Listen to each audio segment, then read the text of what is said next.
25학년도 수능에서는 6월, 9월 모의랑 EBS 교재가 어떻게 연계되었는지 확인해 볼 거고요. EBS 연계라고 하는 것은 EBS에서 공지한 자료를 기준으로 했어요.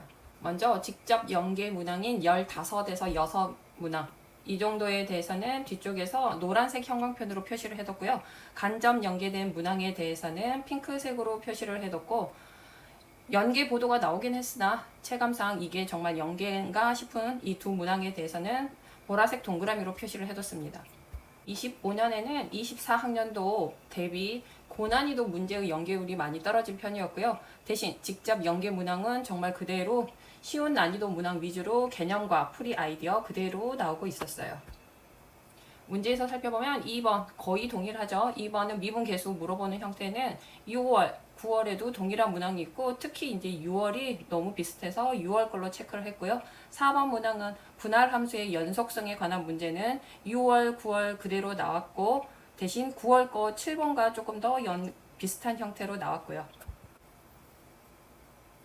7번은 앞에 5번이 빠졌는데 5번은 미분 계수 물어보는 거 그대로 나왔고, 문항도 6월, 9월에 동일하게 5번에 위치한 문항 그대로 나왔고요. 6번은 삼각함수 식 형태 정리해서 6월, 9월 그리고 수능 완성 형태라고 이렇게 나와 있긴 한데, 뭐 수능에서 식만 한 번 더 변형한다 뿐이지 그냥 그대로 나온 형태죠. 7번도 주어진 정적분 구간에 X가 들어간 상태에서 수능 특강 예제 문항이 나온 거랑 유사한 형태로 보이고요.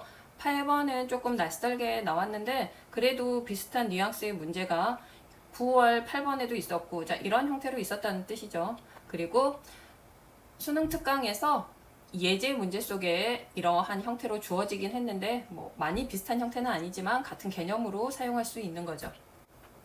9번 문항 양변의 정적분 구간에 변수 없이 들어간 이 형태에 대해서 A값 구하는 건 9월에 나온 형태보다는 수능께 더 쉽고요. 수능 완성에 있는 형태랑 거의 유사하죠. 주어진 이쪽 형태들이 거의 유사하게 주어져 있고요. 10번에서는 삼각함수의 최대 최소에 관한 문제가 수능 특강에 주어진 형태랑 유사하게 최대값에 대해서, 하지만 정확하게 일치하진 않고 수능에서는 순서상에 대해서 최소값으로 돌려서 물어보고 있어요. 11번 문항은 수능께 수특에 나와 있는 예제보다 수특에서는 이런 식으로 미지수가 들어간 상태였기 때문에 물어보는 내용은 비슷한데 수능께 조금 더 쉬운 형태로 나와 있고, 9월 모의고사에도 나오긴 했지만 수능 특강에 나와 있는 게 더 유사하다고 할 수 있겠죠. 13번의 넓이에 관한 문제가 6월 13번, 9월 13번에 동일하게 나와 있는데 6월에 나왔던 형태랑 더 유사한 형태로 주어졌고, 물어보는 패턴도 비슷한데 살짝만 변형이 있는 거죠. 12번은 수능에 나왔던 수열 파트의 문제가 12번 9월에도 나왔던 그 형태인데, 이제 물어보는 형태는 중간에 내용에 대해서는 바뀌고 있습니다. 16번과 17번은 뭐 거의 유사하게 이렇게 나오고 있죠. 번호 위치 자체도 모두 동일하게 나오고 있으니까 이 부분에 대해서 이런 형태구나 라고 확인할 수 있겠죠. 19번 문항은 9월 19번 문제, 번호 위치도 비슷한데 그런 형태로 극대값 죽어있는 형태로 9월보다 미지수가 하나 더 줄어든 형태로 줬고요. 수능 완성에도 이런 문제가 있는데 조금 더 9월 19번에 더 유사하죠.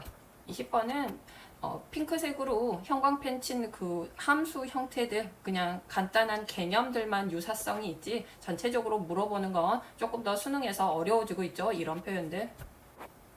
21번은 수능께 훨씬 어렵죠. 수능 특강에서 이런 문제와 연계가 됐다라고 보도는 됐는데 여기가 같은 함수로 주어져 있기 때문에 같은 함수에서 평행이동 합성에 대한 얘기라서 수능께 훨씬 더 어려웠죠.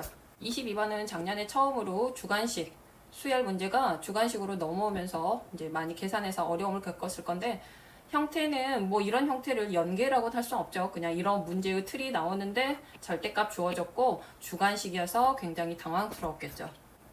선택 과목 들어가서 보면 확통 23번 6월 25번에 나온 개수에 대한 전개식의 개수에 대한 문제고요. 24번은 9월, 9월 모두 다 나오고는 있는데 9월 거랑 독립에 대해서 조금 더 추가적으로 문제를 주고 있습니다. 25번은 실내 구간 문제 수능 특강에 있는 8번 문제랑 비슷한 형태로 나왔고요. 26번은 조건부 확률 문제도 수능 특강 문제 유제 문제랑 비슷하게 나왔어요.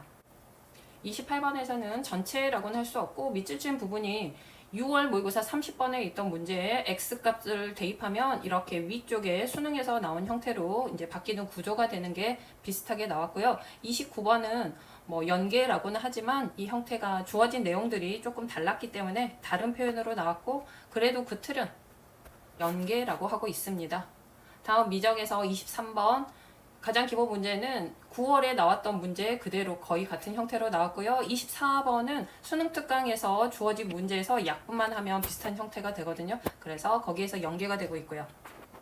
25번은 6월 25번에 나온 형태도 수열을 물어보곤 있지만 급수를 물어보곤 있지만 조금 형태가 달랐고 수능 완성에 있던 이런 표현들은 비슷하게 나왔다라고 정의하고 있어요. 26번의 입체도형의 부피는 수능 완성에 있는 뒤쪽 문제에서 형태가 비슷하죠. 그래프도 식이 주어진 형태도 이런 식으로 같이 나오고 있기 때문에 모양 자체도 되게 유사하게 나와 있어요. 27번에서는 fx 3차식 그리고 역함수 gx 이런 표현들, 접선에 대한 표현들, 그리고 미분해서 들어가는 역함수의 미분 개수까지 이렇게 나오고 있는데 아이디어는 비슷하지만 전개하는 풀어가는 과정은 좀 다르게 나왔고요. 그래서 우리는 26학년도 수능 대비하기 위해서는 EBS 교재는 수능의 뼈대다라고 생각하고 반드시 이해 중심으로 반복 학습해주고 6월, 9월 모이는 수능의 예고편이죠. 오답은 수능 직전까지 최소 3회 정도는 복습해줘야 되고 어려운 문제에 대해서도 조금 난이도 쉽게 나올 수도 있으니까 실력이 있는 학생들은 고난이도 문제까지도 정확히 풀어주고요. 반복되는 기출은 유형별로 마무리 정리해 주시고 이 세 가지까지 모두 확실하다면 시중에 있는 모의고사 실무 풀면서 실전감을 키워서 수능에서 최고의 수학 점수를 받길 바랍니다.